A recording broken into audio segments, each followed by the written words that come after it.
What's up, everybody? Today we're going to be going over an advanced application in order to further modify your Galaxy foldable phone. And this application is called GoodLock. And for those of you who do not know what GoodLock is an official Samsung application that, like I said, allows you to further customize your phone, and it goes very in depth with the settings. And what GoodLock does, it allows you to tweak certain settings in certain areas even further than the standard settings. And there's a bunch of different modules that you can download within GoodLock, and I recommend getting all of them. We'll go through that in a little bit here. So the first thing you'll want to do is you're going to want to get GoodLock. You're going to have to go to the Samsung store. So just type in store until you find this icon here. Should come preloaded with your phone. Search for GoodLock, and the app that you're looking for looks like this. It's like a pink icon with a little like puzzle piece thing in the middle of it. So once we have GoodLock installed, we can go ahead and open it. It has two different categories here. One is called makeup categories, and the other one is called life up categories. And the way I kind of think about this is more like this one's more themed, and then this is more kind of technical settings, the life up.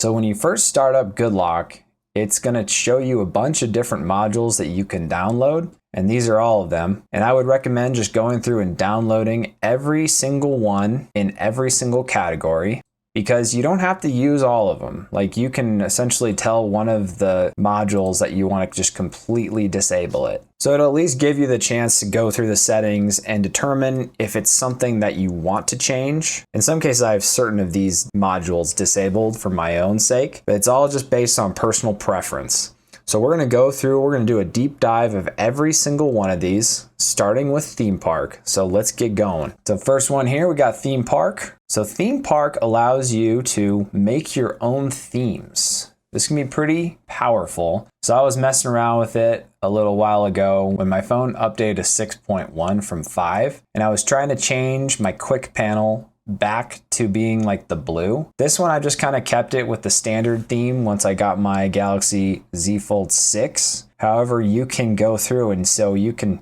click on one of these and say create new. This will allow you to fully create an entire new theme with all of these different categories here. And it goes very in depth. You can change the color of just about anything. It can take quite a bit of time. So we're not going to go through all of that. We're just going to show you guys some of the categories. So if you want to just customize one aspect, you could just do like the keyboard here. Like, this is one I was messing around with. And this is only if you have the official Samsung keyboard activated. If you have Google keyboard, this will not work. Quick panel, you can change your quick panel. So you could just have the theme for the quick panel activate. Icons, this is cool. So if you have an icon pack that you like, you can go ahead and hit icon pack.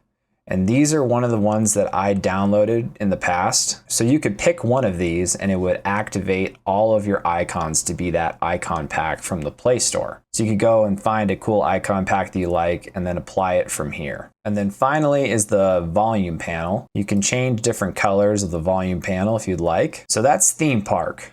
The next module here, this is Pentastic. This is if you have an S Pen. And if you don't have an S Pen, I'm going to put chapters in this video so you can go to the section that you'd like to. I'm going to label all of these on the bottom of the video. So Pentastic is pretty cool. So if you have an S Pen, like I do, you can change a bunch of different settings here. So I'm using my S Pen right now, not the mouse. And you can change this one to be the default, which looks like this, the line, and this is if you hit the button on the side of it, the circle, or the old school retro circle. And then you can also change what your cursor looks like and how big you want it to be.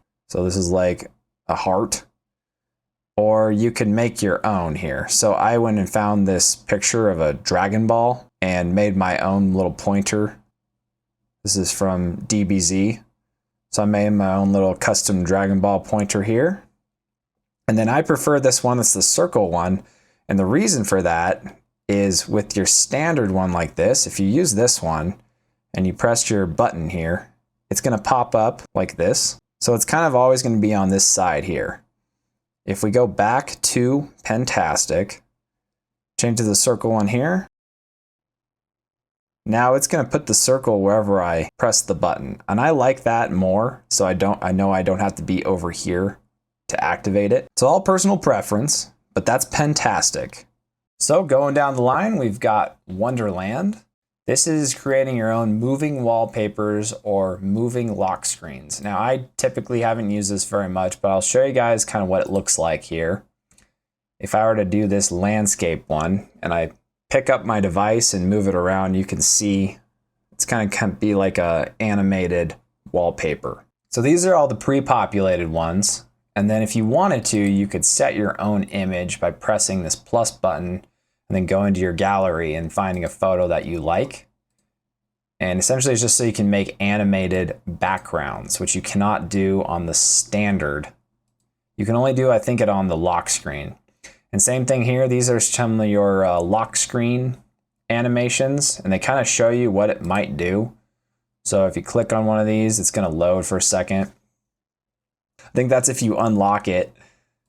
Like, I'm not a big fan of these, but it is cool you can set your home screen as an animated wallpaper. All right, let's keep it moving. We got LockStar. So LockStar will allow you to customize your lock screen as well as your always on display. So if you check this here, turn it on, and we go ahead and click on it, we can change our widgets. This is just a media widget, and we can move it around. We can even put things on top of each other. That wouldn't look that great, but I like to have mine like kind of lower so I can have access to my media controls when I'm on my lock screen. And then same thing here, this is the lock screen. And then if you press this button here, you can add additional settings. So you could change your notification type to either look like this or to look like this. And then another thing you can do is if you click on an open area, you can add additional widgets. So if you have a bunch of widgets that are a specific widget you'd like to add, like maybe like a calendar, you can essentially add it to the screen like up here. So now I have this calendar widget, but you can essentially move it around, change the settings, change the transparency. So that's pretty cool to further customize your lock screen. So this is the other one you can change. This is your always on display. You hit that on button to change it. And this is the same thing here. You can change the color of your like notifications. You can add additional widgets to your screen here. So I could put like a battery notification one if I had like buds or something. Hit save. So there you go. Now you've got your battery notification. You can resize it, move it around, and then hit save, and then you have that on your always on display. So you can further customize that as well. So that's LockStar. The next one here, this is the Key Cafe, and this is an extension to the Samsung keyboard. So if you have Gboard enabled like I do, it's not gonna work. You have to enable the Samsung keyboard, and you can make your own custom key layout, which is pretty cool. This is a very powerful app if you use the Samsung keyboard. So you can go and look at some of these options here, like simple keyboard, and then you can hit edit, and you can add different characters to your keyboard, change your keyboard to your liking. Like for example, if you wanted, for some reason, you wanted % here and you wanted the pound or hashtag here, you could flip those. You can also add different styles. So this is pulling from the theme park. It already saw that I made a theme for this keyboard, and that's this one here. But there's also a bunch of different ones that are preloaded. So you could try some different themes that are preloaded into here, or make your own. Make your own stickers. And then there's advanced keyboard settings as well. So you can kind of go through and fine tune everything about that keyboard to make it exactly to your liking. So that's Key Cafe. The next one here, this is NavStar. This is a pretty cool one. And this is gonna change depending on if you use swipe gestures or buttons. For me personally, I use swipe gestures, and these are all of your different settings. So this is an extension of the swipe gestures settings. You can change your sensitivity on the left side or the right side. You can change where the gesture handle is, the color of it. So right now that's this here. And by default, if you turn this off, it's just gray. For me, I like to have it kind of like this teal color. And then for buttons, if we do activate this, and I'll go ahead and just activate buttons to show you guys some of these settings. We go back to Good Lock. So there's a bunch of different things you can do. So you can see like right here how it's kind of show and hiding. I could have it be persistent, so it's always shown. And then one of these settings has actually already been integrated into the advanced settings. So you can kind of think about Good Lock as like almost like they're like testing certain settings. And the really cool thing about having the button configuration is you can make your own configuration. And instead of just having the 3 buttons here, you can actually add another button. So you go to button layout, tab at the bottom, hit add button, and let's say I wanted like camera, and I could move it where I wanted. I'm going to put it on the far right here, click done, save. So there it is towards the bottom right here. I'm just going to click on it. And once you activate that, you can see now I have all of my different buttons with the camera button shortcut. So now I can hit that and it's going to automatically open up the camera. Moving on down the line here, we've got Home Up. And this one's pretty extensive. So Home Up is what it sounds like. It allows you to customize your home screen. So the first category here is home screen. You can change your grid size. I like to have mine as 6x6. Change your app screen grid. So I like to have that one set the same, 6x6. Favorite max apps, that's what I have down here. I have set to 12 because A, I'm an app junkie, and B, these are all the favorite apps that I use, and it really helps me with the multitasking, so I can put things into split screen mode quickly. Next setting here is loop pages. So this essentially is if you are flipping through the pages of your phone, it's just going to loop back to the first one. This is if you want to have the Finder access on just the app screen or also just the home screen. I like it on just the app screen. Background blur control. Now this is kind of cool. So what this means is if you have this on, you can set your blur control when you go to your apps view. So if you had it like the default setting is fully blurred. So if it went like this and I went up, you can see it's blurred back behind it, right? If we go back and put it down to 0, now it looks like this. So it didn't change anything. And it's just the background that I had, which is actually probably something I prefer. And then the other thing you can do is you can change the color control. And this just changes the background to be kind of darker or brighter. What we can do is if you turn this on, you can make it like a darker version of your background. So I've put it to about 50% here. If we go back to our apps grid, now you can see it darkened the background. So I still have my background that I'm using, but just darkened it. And I really like that setting. Moving on here, app setting icons. So you can change the size of your app icons. I have mine set just a little higher, 105. And then you can tell it if you want to show all the labels on your home screen and then also the labels in your app tray. Next category here is your folders. So folders, I have mine set to pop-up folders. This makes it kind of more like a Pixel, which I used to have. So I kind of like the pop-up folders. But by default, your folders are going to look something like this, where it goes full screen. But if you have the pop-up view like this, then it's going to show a pop-up. And that's kind of like what the Pixels do. And this is what I prefer too, because then I don't have to reach so far to get to the app that is in that folder. And then another thing you can do is you can change the grid of your folder screen. You can change the background color. I like to have that off because I just like the default. And then you can also apply like a blur adjustment if you'd like. And then the share manager. So it says select share applications. This has actually been moved now to the actual settings. And then the task changer is the last one in this category. So you can change your recent tasks. So go from list, this is what I prefer, list, and there's grid. So grid would look like this, or stack. Here's the stack. Vertical list, that's this here. So now it's vertical. Slim, so now it's vertical as well, but everything's very slim. And I prefer just to use the default personally. It's just what I'm used to. So I keep it on list. And then if you want to too, you can change it to a mini mode. I don't like this either because to me, it's just a waste of unused space here. And then center the currently run app. So I do like this better. By default, if you have this off, it'll actually go to this app prior, which I'm not sure why. That's kind of seems to be a Samsung thing. But if you have this on and you go to your recents, it's going to keep it on the app that you just pulled up from, which I prefer. And then app label, you can turn on and off the app labels. You have a search bar, recommended apps. That'll just show the recommended apps down here, and then switch to previous apps with gestures. So that's this here. So if I pull over like this, it'll switch between your apps. Allow bottom gestures in full screen mode. Keep that off.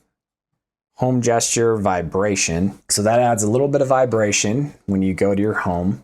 And then your bottom gesture sensitivity change. I keep this off, I just like it as default, but if you're having some issues with this gesture being too strong, you could turn this on and adjust the sensitivity. So that's home up. Next one, this is a pretty simple one. This is ClockFace. This one has to do with the ClockFace that's shown on your lock screen. So here's a bunch of preloaded examples. Some of them are pretty wild, like this cat one or this Lego guy, but you can essentially go through here. These are all the different ones that are preloaded. And then if you'd like, you can make your own here. We can go ahead and make our own font and style for the clock, different types, change the color, the minute. So you could do something like this one's blue, and then you can make the minute like pink like that, and then change the different style of the clock. And then you could do 24 hours, or 12 hours. So this is just a custom clock widget for your lock screen. Next up, we got QuickStar. And QuickStar here is all about customization of your quick panel. If you say style your own quick panel, this actually will link you to the theme park that we went through earlier. So here it's showing me some of my custom quick panels. And then here's the recommended preloaded ones down here. So visibility of icons. So you can go ahead and change all the visibility of certain icons that appear. So like if you want to get rid of your mobile data for some reason icon up there, you saw it just disappeared. I don't know why you'd want to get rid of your mobile data icon, but anyway, you can if you'd like to. You can get rid of your Wi-Fi icon, any of these. Then we got clock settings here. You can show the date. You can change what it looks like here. So it's going to show it right here. Then you can change your date to different date and times. I personally like to have that off for the sake of decluttering. Show AM or PM, same thing, I keep that off. The show seconds one, I couldn't get this one to work, but when I tried to turn it on, it kept flashing the alarm clock, so I'm not sure if that actually works or not. You can turn your clock to be on the right side or have it up back on the left. I like it on the left side by default. Apply color palette to more notification icons. This will kind of force it to show more of the paletted notification icons here. And then change your settings grid button. So this will allow you to pack more icons into your quick settings. So if I put it like that as narrow, and then I go to here, you can see that there's way more icons now within the panel. If I go back to what, let's say wide, now it's going to look more like a pixel where there's a bunch of unused space. So it's all personal preference. I like to keep mine kind of like right here. And then this is for if you have your notification drop down. So if you have quick settings where you pull down from the right side and notifications where you pull down from the left side, you can adjust the swiping area. I personally have this off, but if you do turn this on, you'll go to this little pen icon here, and then quick settings, instant access. So that just splits the screen. So one side is going to be your quick settings, and the other side is going to be your notifications. So if I pull from this side here, it's going to be my notifications. If I pull from this side here, it's going to be my quick settings. So it's kind of more like an iPhone in that case. But if you'd like, you can adjust where that drop down area is on each side, or you could even flip it around to be reverse. And the last setting that we have in the makeup section is edge lighting. Well, this is edge lighting plus. So edge lighting is actually a feature that is by default one of the settings that doesn't ship with GoodLock. This adds to that edge lighting feature. So there's a feature in your settings where you can make your entire perimeter of your display glow a different color when you get a notification. I personally do have that on. I do not use Edge Lighting Plus, but I'll show you what it does. There are some pretty cool things that you can do. So if you go and set your style here, you can, when you get a notification, you can have it be like popcorn from the bottom, or there's the flower effect, or like this with big icons popping up. So if you did like the popcorn effect like this, you could say show the app icon instead of the popcorn. So when a notification comes in, it's going to actually show the notification icon as the popcorn rather than like the popcorn icon. So kind of cool little feature if you want some additional notification flair. All right, so that does it for the makeup section. Now we're going to move over to the life up section. So I was saying earlier, like the life up section is less theming and more like technical settings. So starting with this top module here, we've got Nice Shot. So Nice Shot is just an extension of your screenshots as well as your screen recorder. There's not a lot of settings here, but I added like the delete button when I take a screenshot. So when the screenshot appears, now there's a delete button. If I accidentally took one, I can quickly hit delete. And you can also disable the crop snapping. This I personally like having on because I think it's pretty smart when it does the crop snapping for me. And then the screen recorder gives you some options if you use the selfie video function. I've never actually used this, so I'm not exactly sure how these settings all work, but you can go ahead and play with them. It looks like you can set a background color for your little bubble if you're doing like a screen recording. You can double your video selfie size if you think it's too small. So just a few more options there for screen recording. And then you could also turn on Do Not Disturb while screen recording. I actually might turn this on. That's a cool feature. The next one here, this is an extension of your notifications. So you can see here, it's actually kind of like the Pixel where you can see like notification history. This will show you all of your notification history. So these are the notifications that I've just recently got if you missed a notification. And then another cool thing here is if you hit the three dots up here, you can go into additional settings. And within the additional settings, you can change certain applications, use filter lists, use NotiStar on the lock screen. So some of these things I actually might turn off, like this one, for example, because I want to use my standard. I don't want to open up NotiStar for the notifications. Like it's nice to have the history, but I don't want it my primary notification system. And then you can tell it how long you want your notification storage period to be. So you could do as long as a year, but it is going to probably use more space on your phone. Just FYI. So you can set certain apps to not clear. So if you have persistent notifications that you specifically want for a certain app, like for me, I have like Tasker running in the background, and I might want to go in here and click it on for specifically the Tasker app so that it doesn't clear that notification when I hit the clear button. So that's NotiStar. Moving on here, next one we got, this is Nice Catch. This is pretty cool. This allows you to get a history on if you have a certain app that's essentially just gone rogue. Like your phone vibrates in your pocket and you don't know what app did it, or a certain sound goes off and you don't know which app did it. You can go to your sound history and you can see the history of what the apps are specifically doing on your device. And you can change it for all of these. You can do vibration history, sound history, ringer history, call mode history. So there's a bunch of them. Or if you have an app that's showing you commercials when you unlock your phone, that could be an app that you would probably want to get rid of.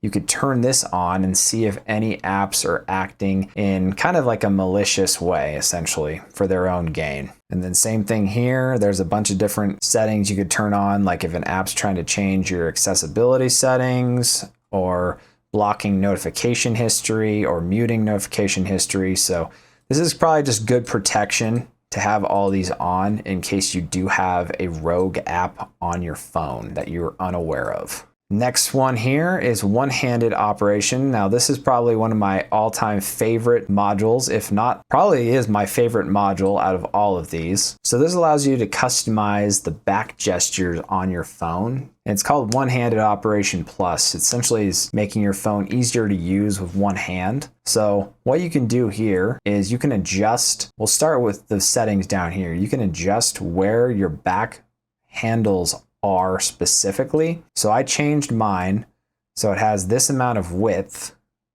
and then the size, I have it going just below the edge panel handle, and then also the position, I just put it almost to the bottom here, just above where my taskbar is. And then the cool thing that you can do, you can set shortcuts from each side. So for example, on my right handle here, I have it straight this way is the back key.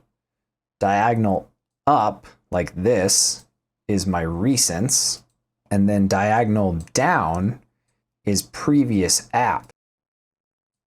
And then on the other side, so the right handle I use more often. The left handle I use for more specific tasks. So I still have this one going straight as the back button, but for diagonal up, I make it so it's a shortcut to my split screen. So if I go diagonal up, it's gonna automatically go into split screen mode. If I go diagonal down, it brings up a quick tools panel. So this is a bunch of different quick tools, as well as like my music player, the volume, I can readjust it, change the brightness, turn on and off Wi-Fi. So it's just like another place that you can get to quick access settings faster. And then if you really want to get into it, you can do long swipe gestures. So you could turn this on, you could have even more shortcuts with long swipes. Here you could do like a diagonal down long would be a task switcher, or a quick launcher is a diagonal up long.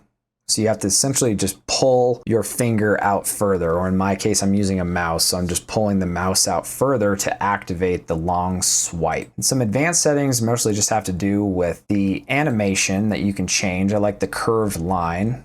That's what I use personally. By default, I think it's just like an arrow. So I use like the kind of curved looking thing. And then you can also change it so you can turn on and off gestures with the S Pen, and then fit to keyboard. Next one here, and I'm not going to go too deep into this, I'll explain what it is, but it's Routines Plus. This is a pretty new module that they just released within like maybe the last year or so, and it's an extension to the default Routines app that is actually a default app that's made by Samsung. Essentially, you can do certain routines to automate your phone, and I am going to be doing an entire video on routines, so stay tuned for that. Subscribe to the channel if you guys are interested in seeing a full breakdown of using some advanced routines on your Samsung phone. Next one we have here is MultiStar. This one is also a very cool application, especially if you're using this on a Samsung Fold device. So it has different categories here. The first one is the I Love Galaxy Foldables. So the first setting is if you want to change your under display camera, the UDC camera, to just be black instead of transparent, and you could turn that on. I like to have it like as the transparent camera, so it's full screen. Next thing here, show the apps that are always in full screen when unfolding. So you'll probably notice some apps say that they're not compatible. So in this is a way to force all of those apps to go into full screen when you unfold your device. So you can essentially check this box here for all apps, and it's gonna now force those apps to open in full screen when you unfold your device. These two settings I like to have off. I don't like to use the black background. I like to have like the blurred background, and that's if you're changing the aspect ratio of one of your apps. You can have it be a black background instead of blurred, but I think the blurred for me personally looks better than just a black background. And then this is another app here. This is also a setting that you can change, but this will force all apps to continue on the cover screen when you fold your phone. And there's also a setting that you can set in the advanced settings, but this is just another fail safe to make sure all of those apps continue on the cover screen when you fold it. And if you don't want that on, if you want to just like have your phone go black when it's folded, you could turn on this setting instead. Turn off the front cover screen when folded. This setting here will force apps that are natively in portrait mode to try to force them into landscape mode, because not all apps work in landscape mode. So this will try to force it to do that with those apps that are potentially incompatible. And then here's what I was talking about earlier, where you can set the actual aspect ratio of a specific apps. So most of the time you're just going to want it to be full screen, but there might be an app that doesn't look good in full screen. So you might want to go 16:9 or 4:3. The next category here is the I Love Samsung DeX. This top setting will force high resolutions for the external display. It says it could heat up your device, but I have not had any issues with this being on, so it just essentially forces a higher resolution. I like to have that on. This is going to be running multiple apps at the same time. This will also potentially heat up your phone, but again, I have not had any issues with this so far. So this can run up to 5 apps when connected to a display, and then this will open the last app when you start DeX, and then you can set your taskbar header and display delay time as well right here. So this setting here, if you do have, instead of gestures, you have like the buttons and you have the recent button that's shown down here. If you press and hold your recents button, it's going to automatically launch split screen mode or multi-window. This one here, multi-window screen zoom. So if you turn this on, it's actually going to try to like shrink down some of the content on those apps so it displays more information. And I actually do like this, and I like to have this on the split screen view so that I can push as much information on my phone as possible when I'm in multitasking. So remove the blur effect when adjusting split screen view. I prefer this to be on, so I keep that mode off. Keep split screen mode. Now this is a pretty cool one. If you notice, if you're in split screen and you try to change to another app while you're in split screen, it's going to go full screen. So if you have this setting on and you try to change to another app while you're in split screen, it'll keep them in split screen. So I'll show you guys a quick example of that. I just put Reddit here and keep this one here. If I go ahead and press my apps icon button here, and let's just go to Kiwi browser, it's going to keep it in split screen here. So now it's still in split screen. Whereas before, if I would hit that, it's going to bring that in full screen and get rid of the split screen. So that way you can keep multitasking. And you can also see what I mean here when I was saying show multi-window screen zoom. So more text is shown on the screen because the scaling was reduced. Prevent pop-up view minimization. I have this off. And then pop-up gesture size. I have this also off because I was accidentally swiping from the top and accidentally putting my apps into pop-up view. So that's MultiStar. This is going to be very powerful, like I said, if you have a full device. Moving on here, Camera Assistant. This is also one of my favorite modules. Love taking photos, and if I have more settings for my camera app, that is better for me. So this one here, 2x crop zoom shortcut, it just adds a 2x crop zoom in your camera. Auto HDR. You gotta have high dynamic range. Keep that on. Picture softening, I keep this off. I like to have my pictures more sharp, but you can't have it on medium or high. Auto lens switching. This will switch your camera lens just based on zoom, lighting, and different distance of the subject. I like to have that on as well, so I know that when I'm zooming in on 3x that it's actually using my telephoto zoom, and vice versa. If I'm in if I'm doing like a 0.5 zoom, I know it's using my ultra wide instead of my just wide. Distortion correction, this will automatically try to change. Sometimes you'll see if you have a lens, it's gonna bow or bend certain lines, or things might not look straight. It's gonna try to change it in the processing after you take the photo. And here's some of your high resolution settings. Adaptive pixel. This will reduce the noise in certain situations, especially in low light, which is always welcome. And then upscale digital zoom. This is going to upscale when it's using a digital zoom, like that 2x, that new 2x setting that we added. Quick tap shutter. So this will take a photo immediately when you hit the shutter button. So it's going to attempt to take a photo faster. And this is an issue that is plagued Samsung cameras for years. Essentially, if you're trying to take pictures of a fast moving object like a dog or a child that's moving quickly, Samsung cameras have been known to be pretty bad about not being able to capture the moment and it's going to turn into a blurry photo. So this is kind of a way to try to fix that. I know it's still an issue that plagues the Samsung camera, but this might help. It's just going to take a picture as soon as you press that shutter button. And then you can also, if you're more of like a photographer, you can prioritize focus over like the speed of your shutter as well. Video recording in photo mode, this is a really cool setting to have. So if you're ever in a situation where you're trying to take a photo and all of a sudden you're like, I need to take a video of this real quick. It's something that's quickly happening and you don't have enough time to switch over to your video mode.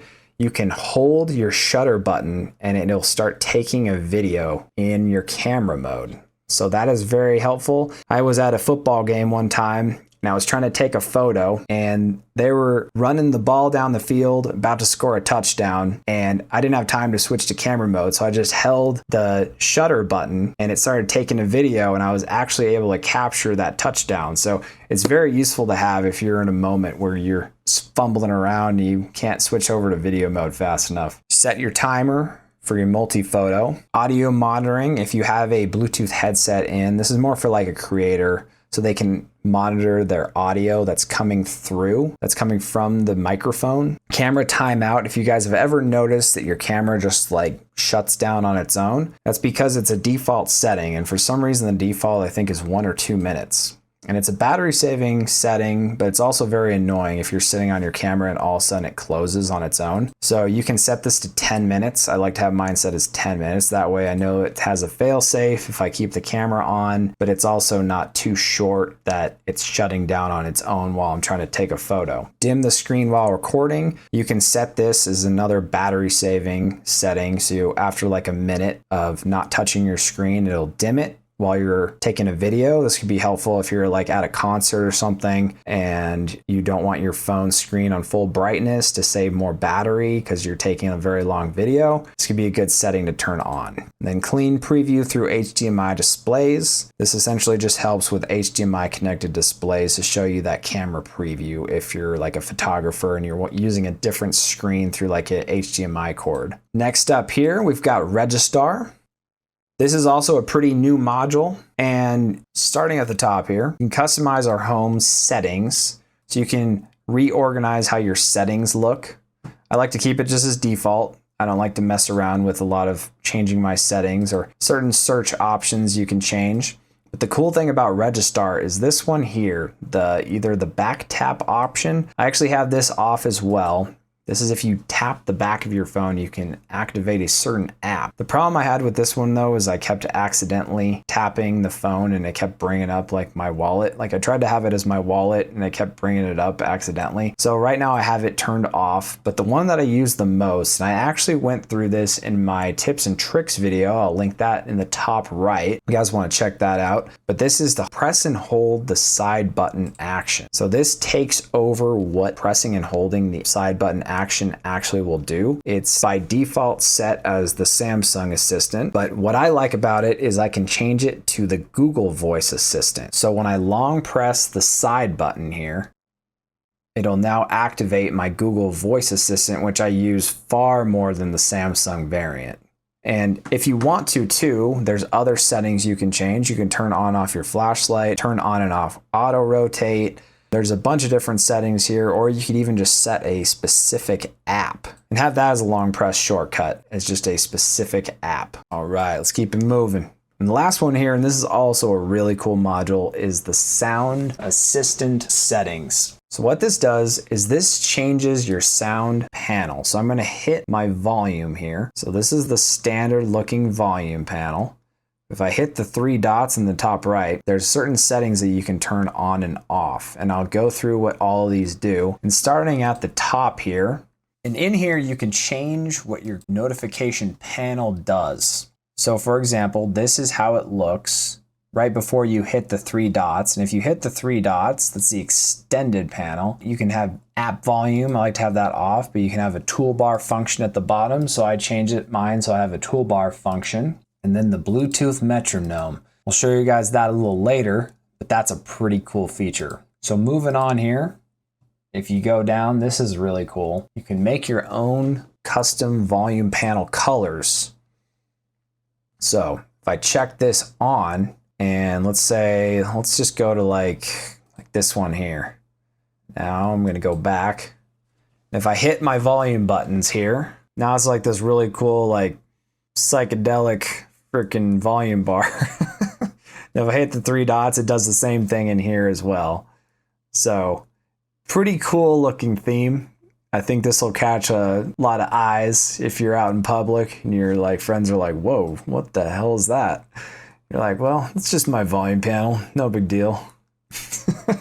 So anyway, you can change the different color palettes of your volume panel, which is pretty cool. You can do individual app volumes, to have it control the media volume. That's one thing I was having a hard time with Samsung, was if I pressed the volume button, it was changing the ringer volume. I wanted it to change the media volume when I pressed that button by default. And that's kind of all personal preference depending on what you like. Media manner mode. So this is cool. When your phone's set to vibrate or mute, it's going to automatically mute your media volume. So if you're ever like me, like I had one time when I was at work, you know, and my buddy sent me something on Instagram or some meme or something, and I clicked it, and of course my phone's on full volume, and then of course everyone at your work thinks you're just like messing around. This could save you in those situations if you have this turned on and you have your phone to automatically turn to vibrate mode when you go to work. This is to change your step volume. So if you do it as 1, that's going to add more presses. So every single, you can see it's like 121, 122, 123. But if you do a step of 10, then it's going to go up in increments of 10. So now it's at 116, down to 106. So I like to have it in steps of 10 just so I can quickly turn up and down my volume faster. So that's something you can change. Control music with your volume keys. This is a pretty cool one. If you have like your screen off and you long press the up or down button, you can change to the next track or previous track, and you can change the different way it interacts. I have this off. I actually used to use that on a rooted phone back in the day, but I got used to the volume stepper, so now I don't use that anymore. You can set your favorite media app. I use YouTube Music, Bluetooth metronome. So this is what I was talking about earlier. If you've ever been on like an airplane or something, or you're trying to watch like a show on your phone, but the audio syncing is off, so you can see the person talking in the video, but the signal going to your Bluetooth headphones is delayed. You can change your Bluetooth metronome to try to sync up the audio with that delay. And this is called the Bluetooth metronome. It is awesome. For example, in my car, I have a 2015 Toyota 4Runner, and it's got Bluetooth, but it's an older version of Bluetooth. And it's by far one of the worst synced Bluetooths in my car. So if I'm like parked and I'm like waiting for my buddy and I'm trying to watch a YouTube video and it's going through my car, the syncing is just completely off. And with the Bluetooth metronome, I can change it to be one side or the other to try to sync up that audio so it actually syncs correctly with my car's Bluetooth. It's been an absolute game changer if you have like an older car or something. Then here's some of your advanced settings. You can change what alerts you get through if you're connected to Bluetooth or through a headset. You can change custom vibration settings for ringtones or custom vibration settings as your default notification. I just keep mine on default. Concert hall. This is just like an effects type thing. This is another one that's kind of interesting, is a voice changer. If you're using like the Recorder app, you can change how your voice sounds. So these are some of the different like voice effects. This is a sound test. This was a sound test. This is a sound test. This is a sound test. This is a sound test. This is a sound test. This is a sound test. This is a sound test. This is a sound test. And you can also create your own. I haven't messed with it too much, so I typically just keep it off. And then the last thing here is multi-sound. You can tell it which apps you want to play audio at the same time as other apps. So you could, for whatever reason, I don't know why you'd want to do this, but you could have like YouTube Music and then YouTube running sound through it at the same time. So you could listen to a song while watching a video or whatnot. Again, I keep this one off. So anyway, that is every single setting in GoodLock. And like I said, I'm going to be coming out with more content. I'm going to come out with a video that shows you guys different routines that you can add to your Samsung Fold device or Samsung Galaxy device. I'm also going to be doing a lot more tech videos, tips and tricks, so stay tuned and subscribe to the channel. If you guys have any questions or comments or tips and tricks of your own that you'd like to share, please leave a comment down in the comment section. And as always, have a wonderful day.